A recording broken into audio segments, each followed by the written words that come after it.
السلام عليكم، كي راكم؟ ان شاء الله قاعد تكونوا بخير. مرحبا بكم في فيديو جديد.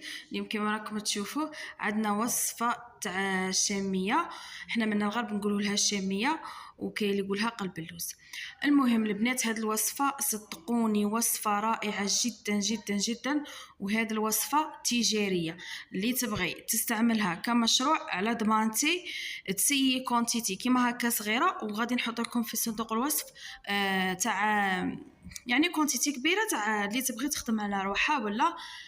المهم هذه كما قلت لكم على ضمانتي، وصفه تجاريه وجربتها وكي شتها ونجحت لي. ان شاء الله باذن الله غادي نشارككم الوصفه باش تستفادوا. من فضلكم البنات اللي تشوف الفيديو ديرنا جيم لا فيديو باش كاع يستفادوا من هذه الوصفه، وتبارطاجي مع صحاباتها ومع حبيباتها فضلا وليس امرا، باش هكا كاع الناس تستفاد من هذا لا فيديو ان شاء الله باذن الله. المهم بسم الله الرحمن الرحيم. كما قلت لكم انا غادي نعطيكم كونتيتي صغيره. غادي نبداو بالشربات هي اللي غادي نبعدوها. عندنا كاس تاع السكر مع 2 كيسان تاع الماء. غادي نديروهم يغلو غاليه ولا زوج، ومن بعد كينا غادي نزيدوهم فنجال تاع قهوه ولا ربع كاس كيما شفتوا كيلت بهذا الكاس تاع ما زهر، حتى يعني تقلعوها من فوق النار. المهم انا غادي نعطيكم كونتيتي تاع هذا البلا. هذا 30 على 20 صاي البنات. والسميد انا استعملت تاع الميزان رائع وشباب يجي ما شاء الله. يعني في الشاميه كما راكم تشوفوا هنا جاي خشين بزاف صاي البنات.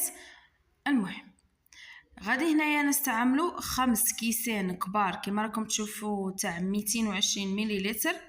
5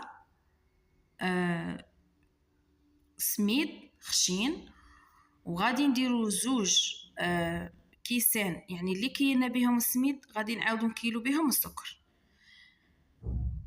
قلت لكم 5 كيسان سميد خشين مع 2 كيسان تاع السكر. غادي نعطيكم هنا البنات انا درت 2 كيسان تاع السكر، بصح جاتني شويه ماهيش اللي تبغي يعني الشاميه. هي نورمالمون الشاميه ولا قلب اللوز ولا قاعد تجي حلوه، ولكن اللي تبغي تزيد نص كاس تزيد. كما راكم تشوفوا هنا البنات جاتني نص تاع البلا. المهم 30 على 20 البلا تاع 30 على 20 هذه هي الكميه تاعها. دوك نعطيكم تاع بلا كبير اللي تبغي تخدم على روحها.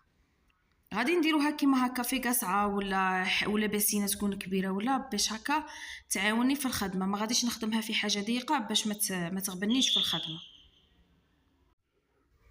غادي نديروا المكونات مع بعض كما قلت لكم، وغادي نخلطهم هكا مع بعضهم يعني ناشفين. شوفوا البنات ماشي كي تقعدوا ديروا في السميد والسكر هكا ناشفين تقولوا باللي غادي ندخلهم مع بعض. هي تخلطيهم غير عادي، خاطش السكر والسميد كي يكونوا ناشفين ما غاديش يدخلوا في بعضهم، هذه حاجه مستحيله. كما قلت لكم غادي نخلطهم غير كيما هكا مع بعضهم، ومن بعد غادي نروح نجيب نص كاس تاع الماء. ما عادي نص كاس تاع الماء هذا مكان صاي البنات. ما غادي نديرو فيه لا ما غادي نديرو فيها لا ما زهر لا والو. الماء زهر غادي نديروه في الشربات وصاي. كما قلت لكم نص كاس تاع الماء اللي كينا به المكونات كاع. كما راكم تشوفوا انا درت كاع هذاك نص كاس تاع الماء، وغادي نبدا كي شغل غير هكا بصباعي ونفتل بهذه الطريقه. ومن بعد غادي نقعد كيما هكا هنا حتى ندير الماء عاد نقعد ندخل فيهم مع بعضها صاي البنات. غادي كي شغل نحاول نقعد غير نبسس فيهم كيما هكا، نبسس فيهم مده 10 دقائق وانا غير نبسس فيهم. من بعد كينا غادي نغطيها وغادي نخليها تريح. شوفوا البنات اذا بغيتوا تخلوها تبات كان عندكم الوقت بغيتوا تخلوها تبات صح، ماركوش بتخلوها تبات عندكم 2 سوايع 3 سوايع ماكسيموم تكون واجده. انايا ما نخليهاش تبات اذا بغيتوا تخلوها تبات مثلا تبغوا تستعملوها في يعني هكا في رمضان ولا ديروها مرور الفطور والصباح طيبوها وتعطوها الوقت. هذه هي. من بعد اللي ريحت وكاع هنايا انا زدتها مغرف كبيره تاع السمن، مغرف كبيره تاع السمن دايب كما راكم تشوفوا راني نخلط فيهم مع بعضهم. ومن بعد غادي نزيد نص كاس تاع الماء واحد اخر بصح غادي نقعد غير نرش فيها كي شغل ونعاود نفتل الرش ونعاود نفتل كما راكم تشوفوا بهذه الطريقه. ما غاديش نديره كما درته في المره الاولى يعني كاع لا، هنا نقعد ندير غير بشويه ونرش. من بعد كي ديروا تعرفوها باللي هنا راها واجده نشكل كوريه غادي عفوا تنجمع هذيك الكوريه. كي تنجمع هنا عرفوا باللي الوصفه صاي ما خاصهاش الماء. من بعد غادي ندهن البلا غير بالزيت، ما ندهنوش بالسمن خاطش انايا خطره دهنته بالسمن كي نشوف هذاك السمن يعني قعدت كي شغل يابسه من تحت. وهذه هي ندهنوه غير بالزيت بزاف. من بعد غادي كيما راكم تشوفوا ندير يعني الشاميه تاعي في البلا ونسوي لها من فوق الاطراف وما نضغطش غير هكا من فوق. هنا البنات هذا من فوق دهنتها بالزيت هذه المره الاولى قدام. من بعد نديرها طيب على 220 درجه مده نصف ساعه. شوفوا المده انا ما غاديش نعطيكم هنا باش تعسوها. كي طيب من تحت غادي تشوفوها كاع كي شغل هكا في الاطراف تشوفوها كي شغل انحرقت بصح هي لا ما انحرقتش، هذاك هو طيب تاعها. غادي تجبدوها وتعاودوا تدهنوها بالسمن من الفوق كما راكم تشوفوا انايا هنا اني ندير في السمن. من بعد نعاود نردها الطيب من الفوق. هنايا بعد اللي طابت لنا الوصفه تاعنا ولا الشاميه تاعنا غادي نسقيها وهي حاميه والشربات راها بارده. الشربات